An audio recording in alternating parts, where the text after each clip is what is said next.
kulanti wacan oo wanaagsan dhegaystayaal kuna soo dhowaada qaybtii 366aad ee barnaamijka tubta nabadda oo aan toddobaadkan uga hadli doono kaalinta farshaxanku ka ciyaari karo muujinta dhibaatooyinka xuquuqda aadanaha gaar ahaan dhinacyada sinaanta iyo cadaaladda. farshaxanku waa qaab hal abuur oo bani aadamku uu sawir ahaan ugu soo bandhigi karo aragti ama dhacdo. waxaa sidoo kale farshaxanka loo adeegsan karaa in si fudud oo dareen leh loogu muujiyo dhacdooyinka xanuunka leh ee ka dhasha colaadaha iyo dhibaatooyinka kale ee ka dhaca adduunka. waxaa sidoo kale farshaxanka lagu muujin karaa tacadiyada kale ee ka dhanka ah xuquuqda aadanaha ee ka dhaca adduunka. haddaba iyadoo laga duulaya arrintaasi ayaa waxaa dhowaan madxafka qaranka iyo qaramada midoobay ay iska kaashadeen tartan dhinaca farshaxanka ah oo lagu qabtay xarunta madxafka qaranka ee magaalada muqdisho. tartanka ayaa waxaa ka qayb galay ilaa iyo 68 ruux iyadoo markii dambena laga xushay ilaa iyo 20 ruux oo galay qaybtii ugu dambeysay ee tartanka, iyadoo ugu dambeyntiina ay ka soo baxeen 3 tartamo oo kale ah Salmaan Cismaan Shariif oo galay kaalinta koowaad, maxamed cabdulqaadir maxamed oo galay kaalinta labaad iyo cabdi aweys xasan oo isaguna galay kaalinta saddexaad. tartanka farshaxanka ayaa ku soo beegmay 75 guurada baaqa caalamiga ah ee xuquuqda aadanaha ee la meelmariyey sanadkii 1948. baaqan caalamiga ah ayaa tilmaamaya muhiimadda ilaalinta sharafta, cadaaladda iyo xorriyadda dhammaanba bani aadamka. baaqa caalamiga ah ayaa waxa uu noqday kii ugu horreeyey ee caalamku meel mariyey, islamarkaana si cad u tilmaamaya muhiimadda ilaalinta xuquuqda aadanaha. waad mahadsan tahay guutaale. haddaba dhegaystayaal waxaa inoo suurto gashay inaan waraysi la yeelanno Salmaan Cismaan Shariif oo ah tartamihii ku guulaystay kaalinta koowaad, wuxuuna ugu horreyn ka jawaabayaa su'aal ku saabsan waxa ay guushani isaga uga dhigan tahay maadaama uu galay kaalinta koowaad. aniga muhiimadeedu ugu weyn ma ahan markii ugu horreysay kaalin aan galay muhiimadeedu ugu weyn waxay ahayd in fariinteeda ay baxdo, macnaheedu inaan dadka kale ka duwanaado. weligeen waxaan jeclaan jiray marka farshaxan ha noqoto ama wax walba meel waxaa la dhahay ka muuqa ama ka muuqno, macnaheedu emotionalka dadka inaan soo jeedini karo oo magaciisa muxuu ahaa dadka sida ay wax u arkaan ma ahan inaan si kale wax u tusini karo. macnaheedu dadka maanta ma dareemi karaan haddii gabadhaas markaa sawirkeeda aad dul istaagtay emotional ahaan waa istaagay qofka mar alla marka aad fiirisid dareenkayga aad u soo jeedani naxariista dareeme. marka qofka dhibaatadaas asoonan soo marinna dad naxariis ma dareemsiin. marka maxaad nooga sheegi kartaa tartankan aad ka qayb gashay markaad eegta dhinacyada uu xoogga saarayay? farshaxanka hadda tartanka aniga aan ka qayb galay wuxuu ahaa farshaxan ku saabsan xuquuqul aadanaha. marka xuquuq aadana markii laga hadlanayo waxyaabo badan soo hoosgelaa. xuquuqda aadanaha wax kooban ma ahan. sababta aan u guulaystana waxay ahayd sawirkayga wuxuu diiradda saaraya xuquuqda aadanaha. dabcan haddaan sawirkayga wax yar kaaga taataabto, sawirkayga wuxuu ka hadlayay gabar yar oo famil hooyo aabba lahayd oo nolol qurux badan lahayd. hamigeeda gabadha wuxuu ahaa inay doctorate noqoto. waxaa la dhashay wiilkana wuxuu ahaa hamigiisa inuu baylad noqdo. iyagoo marxaladaas ku jiro nolol qurux badan ku jiraan waxaa ku dul dhacaya burburkii. gabadhii waxay weynaysaa hooyadeed iyo aabbaheed, walaalkeedna wuxuu noqonayaa curyaan. iyadoo marxaladaas adag ku jirta gabadhii markay marxaladaas adag gasho walaalkeeda wuxuu ula soo cararaya dhakhtarkii wax caawimaad ay ka waanaya lacagaa la weydiinaa. iyadii inay qabato u dhaydo oo magaciisa caafimaad gargaar degdega u fidine. iyadii walaalkeed waxay go'aansanayaan muxuu ahaa inay waddanka iskaga tegaan oo dad tahriibaya hore u raacaan. marka doontii tahriibkii wixii ay koraan doontii la qalibmayso, walaalkeeda meeshuu ku geeriyoona. kadamba iyadaa soo hareyso. marxalado adag ee soo maray waxaa ka mid ah inay qashinka wax ka cunto. muxuu ahaa shalay waalid iyo hooyo iyo aabba wax siini jireen, maanta cid wax siinaysa malaha sababtoo ah sabilkeeda dhammaan way baaba'een. marka waxaan burbur ahayn uma muuqdo. qofka marxaladda noocaas qofku markuu caruur yar u yahay marxaladda noocaas uu taagan yahay, dabcan marxalad oo rajo dhigis oo waxyaabaya quus ee xaalad quus ah. gabadha marka waxay dhahay still I have a hope, weli waxaan leeyahay rajo. markaasay inay istaagto ubaxay beeree sababtoo ah waalidiinteedu waxay ku tarbiyani jireen ubax markii la beero inay ka dhigan tahay nabadgelyada iyo rajo inay ka dhigan tahay. marka ubaxii beere sawirka aan sameeyey wuxuu muujinayay walaalkeedu curyaan oo dib ka muuqdo walaalkeed wuxuu ahaa rajadiisa in oo baylot u noqdo waxaan ku sawiray diyaarad yar oo meesha hoosteeda ka muuqato waxaan kaloo sameeyey baabuurka meesha ku burbursan kan waalidiinteeda ee ku baaba'een waaye iyadoo weli rajaan leeyahay maxay marxaladan si walba marxaladeeda ay u adag tahay si walba marka waxyaabaha oo cajiibka gabadha ay soo martay waxaa ka mid ah inta wadooyinka ay soo maraysay waxay ku sawiri jirtay waalidiinteeda iyo waxaas marka sawirkii marka la isku soo wada koobo gabadha waxay u baahan tahay cadaalad sinaan xuriyad waxay u baahan tahay cimilada hadda cimilada meesha ay ku dhex jirto gabadha cimilo aan wanaagsanayn oo burburka qiiqi iyo burburka muuqdo marka cimilo wanaagsan waxay kaloo u baahneed waxbarashadii waxay kaloo u baahneed muxuu ahaa nabadgelyadii marka dhammaan waxaan kusoo wada kooba hal sawir marka gabadhan waxaan ka sameeyey buuggaas oo la dhahayo ubax history of still I have a hope waxaan kaloo ka sameeyey film yar oo short film ah waxaan kaga qayb galay barnaamijka short film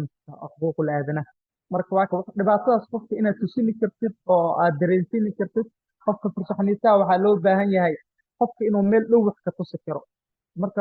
sawirkaas keliisaan kuu sheegay filnaan ka samaynay oo 2 baarta ka saabsan waxaan kaloo ka samaynay buug labaduba waqti dheer ay qaadanayeen laakiin aniga waxaan kusoo wada koobay hal sawir waxaan aaminsanahay qof walba bini aadam ah sawirkaas marka la tuso in shakhsiyan wax un magaciisa maxaa hadduusan naxariis lahayn xataa naxariista ay soo gelayso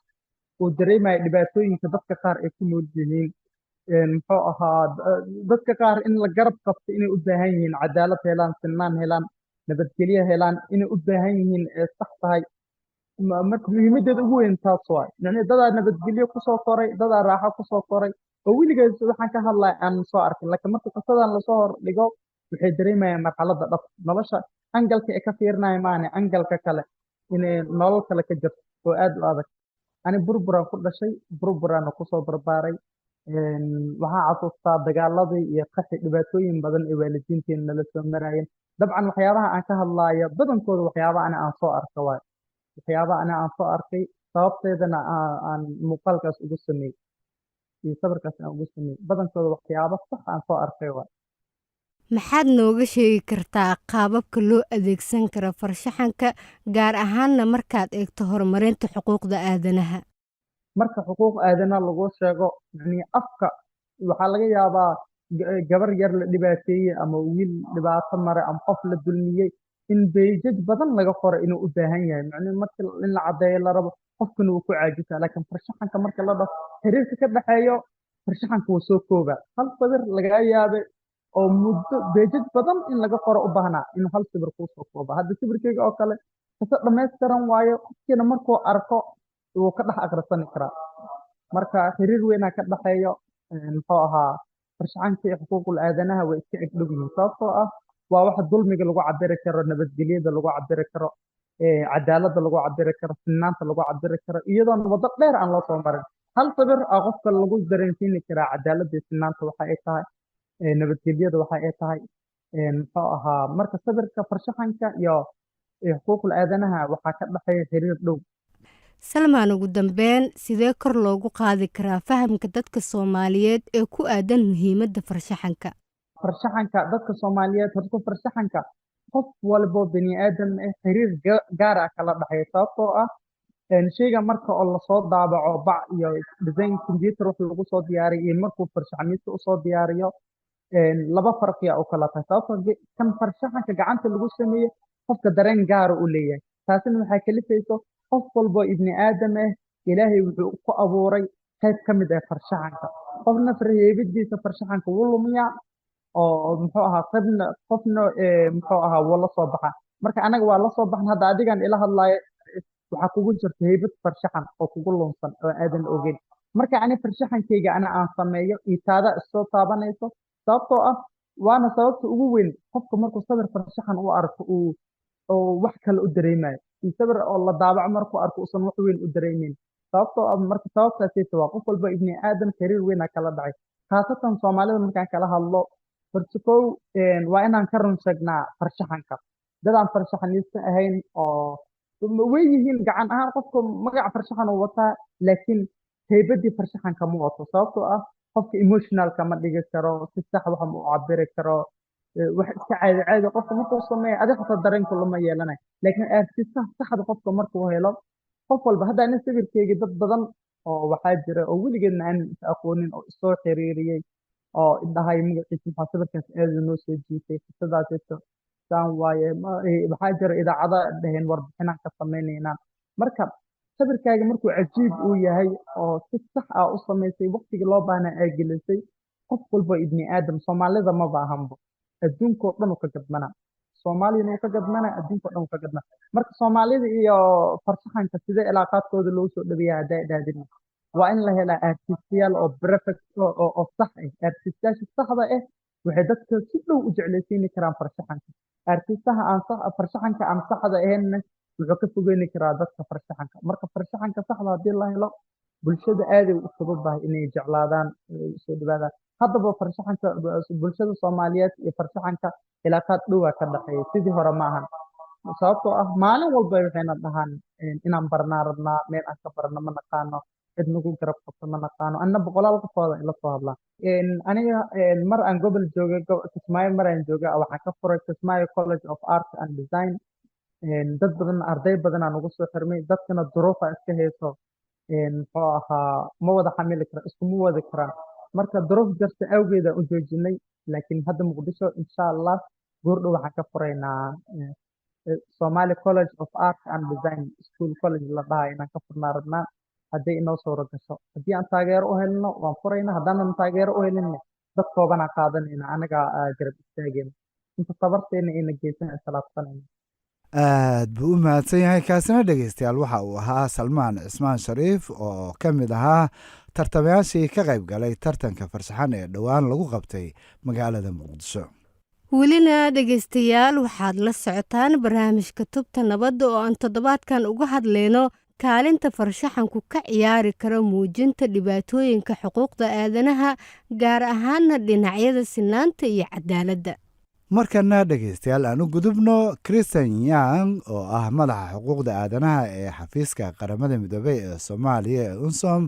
waxaana ay ugu horeyn ka hadlaysaa xiriirka ka dhexeeya baaqa caalamiga ah ee xuquuqda aadanaha iyo farshaxanka. In the Universal Declaration, there's you have the right, or you have cultural rights are embedded in the Universal Declaration. First of all, there's a separate article on it, but there are also baaqa caalamiga ah ee xuquuqda aadanaha wuxuu tilmaamayaa in bini'aadamku leeyahay xuquuq dhaqan. waxaa jira qodobo ku jira baaqa oo ku saabsan xuquuqaha dhaqanka ee ummadaha. waxaa sidoo kale jira qodobo kale oo arrintani taabanaya sida xaqa cabirka fikirka. dadka farshaxanka sameeya ma awoodi karaan inay shaqadooda fuliyaan haddii aysan jirin xorriyadda hadalku. waxaa sidoo kale jira xaqa madadaalada sida inaad qabato wax hiwaayad aad u leedahay gaar ahaan waqtiyada aad firaaqada leedahay. dhammaan qodobadan waxay ku jiraan baaqa caalamiga ah ee xuquuqda aadanaha. dowladda Soomaaliya waajibaad ayaa ka saaran ilaalinta xuquuqahan. madaxafka qaranku waa laan ka mid ah dowladda Soomaaliya. waa arrin cajiib ah oo xiiso leh sidoo kale in kani yahay tartankii labaad ee madaxafku qabto tan iyo markii dib loo howlgeliyey colaadihii dalka ka dhacay kadib. tartamayaashu waxay ka hadleen sinaanta, cadaaladda, dhammaantood waxay ka hadleen qaybaha kala duwan ee bulshada. ma filayo inay jiraan dhinacyo laga tagay. I don't think anyone has been left out. You see all of Somalia reflected. aad bay u mahadsan tahay. taasina dhegaystayaal waxay ahayd christian yang oo ah madaxa xuquuqda aadanaha ee xafiiska qaramada midoobey ee soomaaliya ee unsom waxaana ay ka hadlaysay xiriirka ka dhexeeya baaqa caalamiga ah ee xuquuqda aadanaha iyo farshaxanka. waxaana intaasi noogu dhammaaday barnaamijkeennii tubta nabadda oo mar kale maanta ay halkan idinkala socodsiinayeen faa'ise cabdi warsame iyo anigoo ah cali maxamed guutaale. fadlan noo soo gudbiya aragtiyadiinna idinkoo noogu soo hagaajin kara barta aan ku leenahay facebook oo ciwaankeennu yahay tubta nabadda. hase yeeshee dhegaystayaal waxaad hadda u diyaargarowdaan qaybtii u dambaysay barnaamijka ee qadadka taleefanada idinkoo naga soo wici kara taleefano barrada idaacadaha aad barnaamijkan ka dhegaysanaysaan.